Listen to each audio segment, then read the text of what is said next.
मागणी होत होती आणि त्या संदर्भात प्रचंड गोंधळ दोन गट जे आहेत एकमेकांसमोर आले. काय नाही तुम्हाला तिथल्या लोकांची जी मागणी आहे उघड्यावरती एक कापू नका, त्यात गैर काय आहे?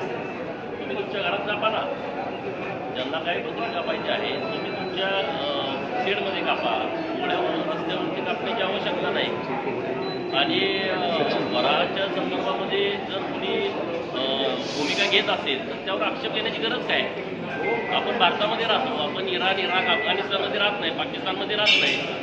आणि तुम्हाला काय शरिया कायदा लागू करायचा आहे का भारतामध्ये? भारतामध्ये राहायचं आहे तर संविधानाच्या नुसारच तुम्हाला राहावं लागेल, कोणाला राहायचं आहे त्यांना. आणि त्यामुळं जी भूमिका तुमची आहे ती भूमिका आमची नाही. मागच्या कॅबिनेटमध्ये किंवा आठवडा झाला त्याला आता की ह्याच्या बाबतीत देखील गोरक्षणाच्या बाबतीत देखील जर अशा पद्धतीचे काही गुन्हे होत असतील तर तिथं देखील मोक्का कायद्याअंतर्गत गुन्हे दाखल करण्याचे आदेश दिलेले आहेत. या संपूर्ण प्रकारानंतर असे प्रकार घडत आहेत, मग ते बकरीच्या बाबतीत असेल, गायींच्या बाबतीत असेल, काय नेमकं येत्या काळात? नाही, गायीच्या संदर्भामध्ये माननीय मुख्यमंत्री देवेंद्रभाऊंनी भूमिका स्पष्ट केलेली आहे. जर कोणी गोहत्या करत असेल आणि तोच आरोपी वारंवार सापडत असेल तर त्याला मकोका लावावा.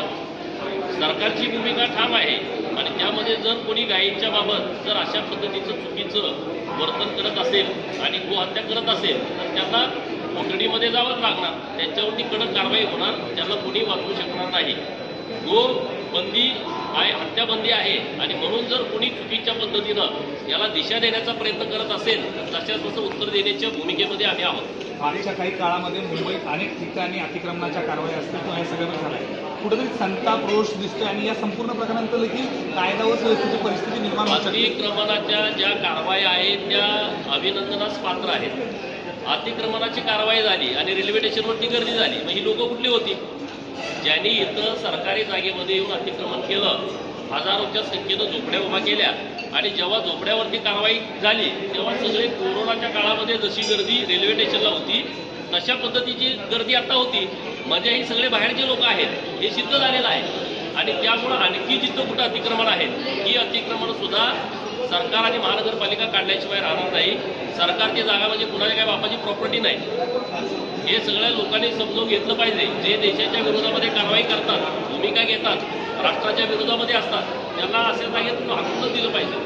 हर्षवर्धन सपकाळ यांनी एका आंदोलनादरम्यान आज ज्या पद्धतीची भाषा वापरली, खरं तर कांद्याचं आंदोलन होतं, मात्र त्याबद्दलची जी भाषणं किंवा त्यांची भाषा जी होती त्याबद्दल काय नाही. या हर्षवर्धन सपकाळचं डोकं नाचलेल्या कांद्यासारखं झालेलं आहे. नाचलेल्या कांद्याच्या मध्ये कसा वास येतो तशा पद्धतीचं डोकं झालंय. अरे बोलताय कुणावरती? या राज्यामध्ये या शेतकऱ्यांच्या बाजूनं ठामपणे राहणाऱ्या देवावंत सरकारवर कांद्याच्या संदर्भामध्ये केंद्र सरकारनं बैठक लावली आहे. ही भूमिका माननीय मुख्यमंत्री महोदयांनी स्पष्ट केलेली आहे. कांद्याच्या आडून जर कुणी देवाभाऊंना टार्गेट करण्याचा प्रयत्न करत असेल तर तुम्हाला सोडणार नाही. तुमचं शेतकऱ्यांच्या बद्दलची भूमिका काय? तुम्ही शेतकऱ्यांना गोळ्या घातल्या, शेतकऱ्यांना तुम्ही ताणलं ठेवलं. या महाराष्ट्राला 70% महाराष्ट्र तुम्ही दुष्काळी ठेवला. ही लोक तुम्ही बोलताय तिथं जाऊन तुम्ही केलंय काय? काँग्रेसच्या काळामध्ये तुम्ही लोकांना पाणी देऊ शकला नाही. काँग्रेसच्या काळामध्ये तुम्ही योजना चालू करू शकला नाही. देवाभाऊंच्या नेतृत्वामध्ये अनेक दुष्काळी तालुके हे आता सुजलाम सुफलाम होत आहेत. त्यातलं उदाहरण मी आहे. माझा जत तालुका आहे, जिथं 2-2, 3-3, 4-4 हजार कोटीची कामं आहे.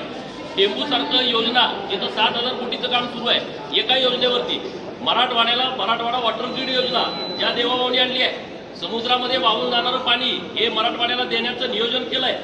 नदी जोड प्रकल्प, मराठवाड्यातली धरणं एकमेकाला जोडतायत. अरे देवाभाऊ वॉटरमॅन आहे आणि शेतकऱ्यांच्या बाजूने जे आहेत. कांद्याच्या प्रश्नाच्या संदर्भामध्ये संवेदनशीलपणे राज्य सरकार आणि केंद्र सरकार योग्य मार्ग काढतंय. परंतु कांद्याच्या आडून जर कुणी अशा पद्धतीनं घाणेरडी वक्तव्य करणार असेल तर तुम्हाला मी टोचल्याशिवाय राहणार. याच आंदोलनामध्ये रोहित पवार देखील होते. मागच्या अनेक दिवसांपासून शेतकऱ्यांच्या बाबतीत ज्यांना काही म्हणजे हे म्हणतात खास करून ट्विटपासून पण ते अगदी कालच्या आंदोलनापर्यंत रोहित पवारांबद्दल रोहित पवारांना हे लक्षात घेतलं पाहिजे. मावळमध्ये जेव्हा शेतकरी रस्त्यावरती आले तेव्हा गोळ्या घातल्या. आजोबा आणि नातू यांच्या भूमिकेमध्ये काय फरक आहे का? तुम्ही आज एवढे वर्ष राज्यामध्ये सत्तेमध्ये होता, तुम्ही या राज्यातल्या शेतकऱ्यांच्यासाठी ठोस भूमिका काय घेतली? आज रोहित पवार जाऊन तिथं टापडी विपडी बांधून असा गप्पा हाणतोय जणू काय हा शेतकऱ्याचा एकदम तारणहारच झालाय. अशा पद्धतीचं वातावरण निर्माण करतोय. परंतु त्याला हे लक्षात येत नाही आपला शेतकऱ्याच्या संदर्भातला काळा इतिहास आहे आजोबापासूनचा. हे लोकांना सगळे माहीत आहे. त्यामुळे रोहित पवार काय स्टेटमेंट करतायत याला फार काही महत्व शेतकऱ्यांच्या मध्ये आहे असं अजिबात नाही. एक